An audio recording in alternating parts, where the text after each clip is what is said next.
दर्शकों जय श्री राम। मैं आचार्य रमेश सेमवाल आपके बीच आज ज्योतिष ज्ञान गंगा की एक नई चर्चा के साथ आपके बीच आया हूँ। दर्शकों, ज्योतिष के माध्यम से हम अपने जीवन में नई चेतना का संचार कर सकते हैं। हमारे ऋषि मुनियों का यह ज्ञान ज्योतिष का हमारे जीवन में सुख शांति समृद्धि किस प्रकार प्राप्त हो, ये ज्योतिष हमें बताता है। सही समय पर सही कार्य करना चाहिए, शुभ समय पर शुभ कार्य करना चाहिए। मुहूर्त का विशेष महत्व है। हमारी जन्म कुंडली में दशा, महादशा, अंतर्दशा, प्रत्यांतर दशा का महत्व है, उसके अनुसार काम करना चाहिए। आज एक नया विषय है।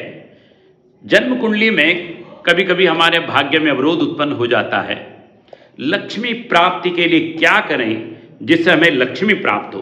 कभी कभी हम देखते हैं कर्जा चढ़ाई रहता है, उतरने का नाम ले लेता। बहुत संकट परिवारों पे बने रहते हैं। लक्ष्मी, अर्थ के बिना सब व्यर्थ है, तो सबको लक्ष्मी चाहिए। कभी कभी कर्जा बार बार लेना पड़ता है, कर्जा उतरने का नाम नहीं लेता। ये लक्ष्मी आती भी है तो टिकती नहीं है, तो इसके लिए क्या उपाय करें। हमारे शास्त्रों में बताया गया है, जन्म कुंडली का द्वितीय भाव धन स्थान का भाव है। वैसे तो वाणी, कुटुंब, धन, द्रव्य सबका भाव द्वितीय भाव है, लेकिन धन भाव विशेष द्वितीय कुंडली के द्वितीय भाव से देखा जाता है। तो आप धन के कारक बृहस्पति भी होते हैं, शुक्र भी होते हैं जो धन संपत्ति देते हैं, और चंद्रमा को देखना चाहिए। संपत्ति का कारक, द्रव्य का कारक बृहस्पति, शुक्र और चंद्रमा, ये कुंडली में योग कारक होने चाहिए। लेकिन मैं उपाय की बात कर रहा हूं। उपाय क्या करें? उपाय क्या करें? अगर कर्जा चढ़ा रहता है, कर्जा उतरने का नाम नहीं ले रहा, तो आपका मंगल कुंडली में कमजोर है या पाप पीड़ित है, द्वादश भाव में, अष्टम भाव में, या छठे भाव में है, राहु के साथ है, या पाप ग्रहों के बीच में मंगल है, तो मंगल का उपाय करें। 28 मंगलवार आप व्रत करें, हनुमान जी की उपासना करें, हनुमान जी को चोला चढ़ाएं, लाल वस्त्र अर्पण करें। मंगलवार को शुद्ध ब्रह्मचर्य रहते हुए, शुद्ध खान पान रहते हुए व्रत करें। हनुमान जी को झंडा चढ़ाएं। हनुमान जी के साधना के द्वारा आपको बल मिलेगा, मंगल मजबूत होगा, आपको ऋण से मुक्ति मिलेगी। संकट मोचन हनुमान जी का जो संकट मोचन का पाठ है उसे आप करिए, सुंदरकांड का आप पाठ करिए, हनुमान जी को प्रसन्न करिए। मंगलवार को लाल मसूर साबुत दाल आप दान करिए, लाल फल आप दान करिए, लाल वस्त्र दान करिए, तो आपको ऋण से मुक्ति मिलेगी। मंगल कमजोर होता है तो ऋण चढ़ता है, ऋण उतरने का नाम नहीं लेता। दूसरा एक और उपाय मैं बताता हूं।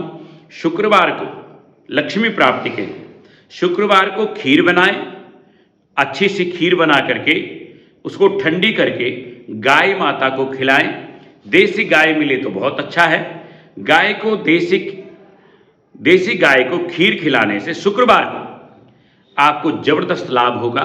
आप गाय माता के पास जाइए शुक्रवार को और गाय माता को खीर खिलाइए, आपको लक्ष्मी प्राप्ति होने लगेगी। दूसरा मैं उपाय बताता हूं कि आप पशु पक्षियों को भी ध्यान रखिए। पशु पक्षियों को अगर आप भोजन देना प्रारंभ करते हैं, उन्हें पानी पिलाना प्रारंभ करते हैं, तो आपको लाभ होता है पशु पक्षियों को। बुधवार को भी आप गाय को हरा चारा खिलाएंगे तो आपको लाभ होगा, व्यापार में लक्ष्मी आएगी। तो बुधवार को और शुक्रवार को गाय के पास जरूर जाएं। शुक्रवार को जैसे मैंने कहा खीर खिलानी है, और बुधवार को हरा चारा खिलाएं, केला खिलाएं, रोटी और गुड़ खिलाएं, तो आपको लाभ होगा। माता जी अगर घर में हैं तो माता जी के चरणों को रोज प्रणाम करिए, आपको आनंद की प्राप्ति होगी। चंद्रमा आपसे प्रसन्न होंगे। माता की सेवा से आपको लक्ष्मी का आवक होने लगेगी। पत्नी से संबंध मधुर रखिए, शुक्र देवता प्रसन्न हो जाएंगे। पत्नी का सम्मान करिए, स्त्री जाति का सम्मान करिए, तो आपको आशातीत लाभ होने लगेगा। महालक्ष्मी के मंत्रों का कमल गट्ठे की माला से जाप करिए तो आपको लाभ होगा। महालक्ष्मी को सफ़ेद पुष्प चढ़ाइए, महालक्ष्मी को लक्ष्मी चालीसा का पाठ आप करिए तो आपको लाभ होगा। चांदी धारण करने से भी लाभ होता है, चांदी आप धारण करिए, तो आप इन उपायों को करके लाभ प्राप्त कर सकते हैं। जन्म कुंडली में द्वितीय भाव को विशेषकर देखा जाता है लक्ष्मी के लिए, और फिर कर्म भाव को दसम भाव को भी देखना चाहिए, भाग्य को भी देखना चाहिए। लेकिन इन उपायों को करके आपका अगर मंगल कमजोर होगा तो ऋण चढ़ा रहेगा, ऋण उतरने का नाम नहीं लेगा। इसलिए मंगल की साधना, गाय माता की सेवा, पशु पक्षियों का भोजन देना, ये बहुत अच्छा रहने वाला है। इसलिए जब भी आप ये उपाय करेंगे तो आपको लाभ होगा। लक्ष्मी चालीसा का पाठ आप करिए, श्री सूक्तम का पाठ आप कराइए। एक और मैं बात आपको बताना चाहता हूँ, दक्षिणावर्ती शंख आप अपने घर में जरूर रखिए। दक्षिणावर्ती शंख से चमत्कार होता है। श्री यंत्र, कनकधारा यंत्र और कुबेर यंत्र आप घर में जरूर रखिए।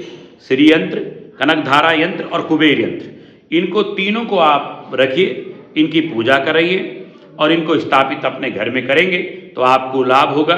कुछ कोड़ियाँ भी आप घर में जरूर रखिए तो आपको लाभ होगा। इसलिए श्री यंत्र, कनकधारा यंत्र, कुबेर यंत्र, तीन उपायों को आप करिए। आप मुझसे जुड़िए, मुझसे मिलिए, तो मेरे YouTube चैनल से आप जुड़े रहिए। नए नए उपाय मैं आपको बताता रहूँगा। तो आपके जीवन की आने वाली समस्याओं के बारे में आप मुझसे संपर्क कर सकते हैं। यदि आप जन्म कुंडली दिखाना चाहते हैं, वास्तु के बारे में पूछना चाहते हैं, तो आप हमसे संपर्क कर सकते हैं। बहुत बहुत धन्यवाद। जय श्री राम।